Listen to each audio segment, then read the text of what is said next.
आज हम हड़प्पा सभ्यता का प्रथम पाठ का ये तीसरा वीडियो लेकर आए हैं, जिसमें सबसे महत्वपूर्ण प्रश्न वीवीआई क्वेश्चन आपके 5 नंबरों में पूछे जाते हैं। उसमें से यह एक महत्वपूर्ण प्रश्न है इस चैप्टर का। यह हमारा तीसरा वीडियो हड़प्पा सभ्यता के प्रमुख विशेषताओं का वर्णन करें। हड़प्पा सभ्यता के प्रमुख विशेषताओं का वर्णन करें। आंसर है, हम 5 नंबर क्वेश्चन का question answer point by point बना कर देंगे। जैसे इसका पहला पॉइंट है सड़क व्यवस्था, दूसरा पॉइंट है जल निकासी प्रणाली, तीसरा पॉइंट है स्नानागार, चौथा पॉइंट है अनाज घर और 5वां पॉइंट है ईंट। इस तरह से हम इस क्वेश्चन का आंसर 5 पॉइंट में देंगे, ताकि एग्जामिनर जो है हमारा कॉपी को जांचे तो अच्छे से अच्छे नंबर दे सके। यह क्वेश्चन प्रमुख रूप से बच्चों को अच्छी तरह से याद हो, उस पर्पज से बनाया गया है। इस वीडियो पर आप बने रहें ताकि आप 80+ नंबर ला सकें। फिर से मैं क्वेश्चन पढ़ूंगा। हड़प्पा सभ्यता के प्रमुख विशेषताओं का वर्णन करें। आंसर है, सिंधु घाटी सभ्यता के लोग नगरों में रहने वाले थे। उन्होंने हड़प्पा, मोहनजोदड़ो, कालीबंगा, लोथल, रोपर जैसे अनेक नगरों का निर्माण किया।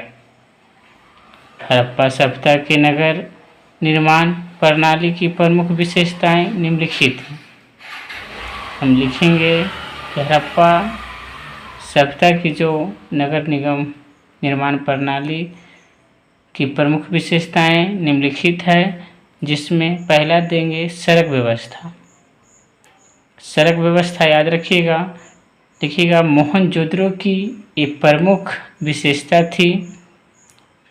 वहाँ की प्रमुख सड़क है जिसे राजपथ कहा जाता है, तथा अन्य सड़कों की चौड़ाई 2.75 मीटर से 3.66 मीटर थी।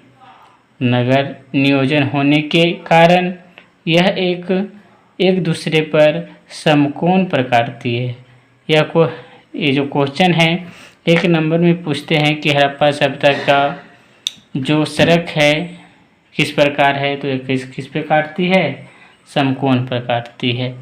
अगला दूसरा पॉइंट देखेंगे जल निकासी प्रणाली। मतलब कहने का अर्थ है कि हड़प्पा सभ्यता का जो जल प्रणाली थी निकास की, वो कैसी थी। देखिएगा मोहनजोदड़ो में निजी स्नानागार सभी लोगों का अपना अपना स्नानागार होता था, जो भवन के कमरे, रसोई, शौचालय आदि के सभी पानी भवन की छोटी छोटी नालियां से पानी निकालने की व्यवस्था बनाई गई। नाली को मुख्य सड़क के दोनों ओर पक्की नालियों से जोड़ा गया। अगला तीसरा पॉइंट है, तीसरा पॉइंट देखेंगे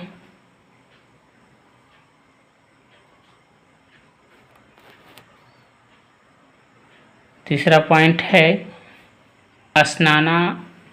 स्नानघर। मोहनजोदड़ो में एक विशाल स्नानागार मिला है जो 11.88 मीटर लंबा तथा 7 मीटर चौड़ा या 2.44 मीटर गहरा। इसमें उतरने व चढ़ने के लिए सीढ़ियाँ बनी हुई थी। इतना हम लिख देंगे स्नानाघर के बारे में। फिर आगे लिखेंगे चौथा पॉइंट, अनाज घर। मोहनजोदड़ो में या सिंधु सभ्यता में अनाज घर बनाया गया था। मोहनजोदड़ो में एक विशाल 42.72 मीटर लंबा और 2.85 मीटर चौड़ा अनाज घर मिलता है। इस अनाज घर में हवा जाने की व्यवस्था और उसमें अनाज रखने की व्यवस्था उच्च कोटि की थी। ऐसा बताया जाता है कि यहाँ अनाज रखने की जो व्यवस्था थी उच्च कोटि की थी। हड़प्पा के दुर्ग में भी धान्य कोठर खोजे गए हैं, मतलब धान्य की कोठी खोजे गए हैं। ये कतारों में 6 करके संख्या में है। ये धान्य कठोर ईंटों के चबूतरों पर है। इस पर प्रत्येक का आकार 15.2 सेंटीमीटर गुने 6.09 मीटर है।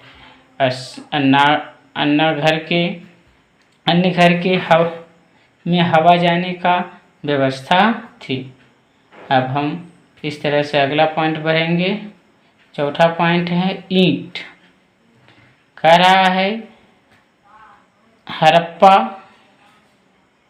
हड़प्पा में पकाई गई ईंटों का प्रयोग होता या ईंटें चबूतराकार होती थीं।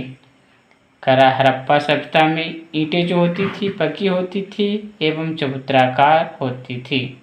सामान्यतः इसकी लंबाई 27.94 गुने 13.97 गुने 6.35 सेंटीमीटर ईंट का प्रयोग हुआ है। मोहनजोदड़ो की सबसे बड़ी ईंटों का आकार 51.43 गुने 26.27 गुने 6.3235 सेंटीमीटर है। अगले क्वेश्चन के लिए आप बने रहें। इस वीडियो को बार बार देखकर पढ़ें और इसे आप अपने दोस्तों में शेयर करें ताकि आपके दोस्त का भी इसका फ़ायदा हो सके। अब अगला क्वेश्चन है जो हड़प्पा सभ्यता का ही दूसरा महत्वपूर्ण वीडियो। ये भी 5 नंबर में अक्सर पूछे जाते हैं। इसका आप इस वीडियो को अंतिम तक देखें ताकि इस वीडियो का बारीकी से आपको समझ में आए और आपका एग्ज़ाम में अच्छे से अच्छे मार्क्स आए। कर रहा क्वेश्चन है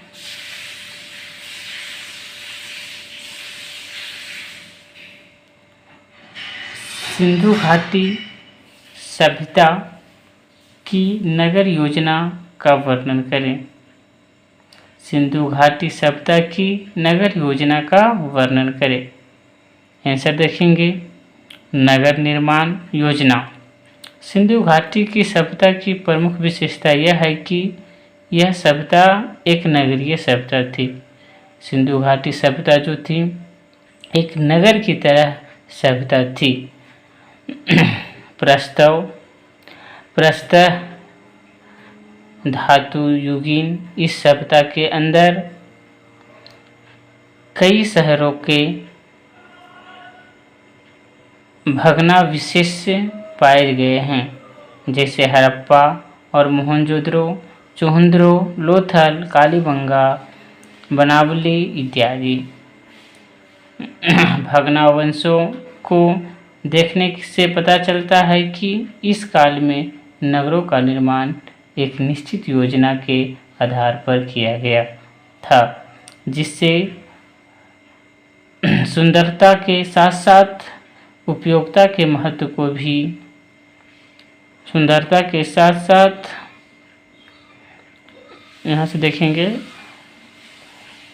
कि इस काल में नगरों का निर्माण एक निश्चित योजना के आधार पर किया गया था, जिससे सुंदरता के साथ साथ उपयोगिता के महत्व को भी ध्यान में रखा गया था। आगे देखेंगे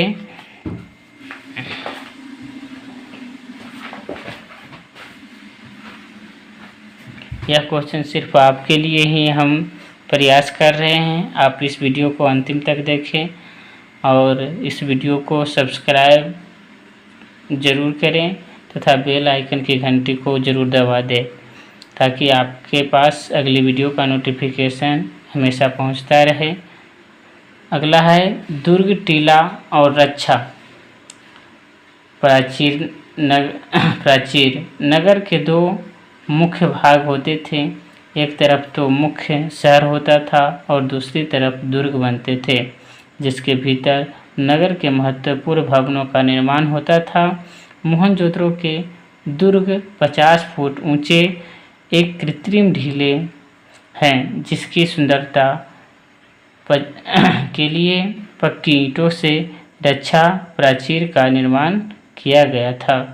हड़प्पा के निचले भाग की चौड़ाई 40 फुट थी। कालीबंगा की रक्षा प्राचीर का योजना चतुर्भुज फलक जैसी है। इससे दो निर्माण कालों में प्राचीर की चौड़ाई क्रमशः 20 फुट से 22 फुट तथा 28 फुट से 34 फुट तक थी। अगला है इमारती सामान एवं निर्माण पद्धति। नगरों के निर्माण में अधिकतर आयताकार पक्की ईंटों का प्रयोग होता था। कच्ची ईंटों का प्रयोग अधिक हुआ देसलपुर में और पत्थर का प्रयोग भी देखने में आता है। लकड़ी का प्रयोग भी होता था। दीवार बनाने में ईंटों की चुनाई क्रमशः लंबाई और फिर चौड़ाई में होती थी, जिसे अंग्रेजी चुनाई पद्धति कहा जाता है। प्रायः दीवारें बिल्कुल सीधी है, जिससे अनुमान लगाया जा सकता है। अगला पॉइंट है नगर योजना एवं सड़कें।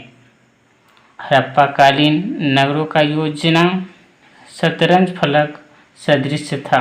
मुख्य सड़कें पूर्व से पश्चिम और उत्तर से दक्षिण दिशाओं में बनी, जो एक दूसरे को समकोण पर इस प्रकार काटती थी। पूरा नगर विभिन्न ब्लॉकों में विभक्त हो जाता था और मोहनजोदड़ो में अब तक 7 ब्लॉक प्रकाश में आए हैं, जिसमें प्रत्येक का क्षेत्रफल करीब 1200 x 600 फुट था। प्रत्येक ब्लॉक में गोलियों का जाल बिछा था। सड़कों की चौड़ाई 9 फुट से 45 फुट तथा गलियां की 3 फुट से 14 फुट तक होती थी। सड़कों एवं गलियों के दोनों तरफ एक सीध में मकानों का निर्माण हुआ। प्रत्येक गली में 2 कमरों के बीच एक सार्वजनिक कुआं होता था। इसे वीडियो को रोककर स्क्रीनशॉट ले लें और इसे अपने कॉपी पर उतारें, ताकि इसे आपको अच्छी तरह से याद हो जाए और आप अपने एग्ज़ाम में अच्छे से अच्छे मार्क अर्जित कर सकें। अगली वीडियो के लिए आप सब्सक्राइब ज़रूर करें एवं बेल आइकन की घंटी को दबा दें एवं लाइक करना ना भूलें। धन्यवाद।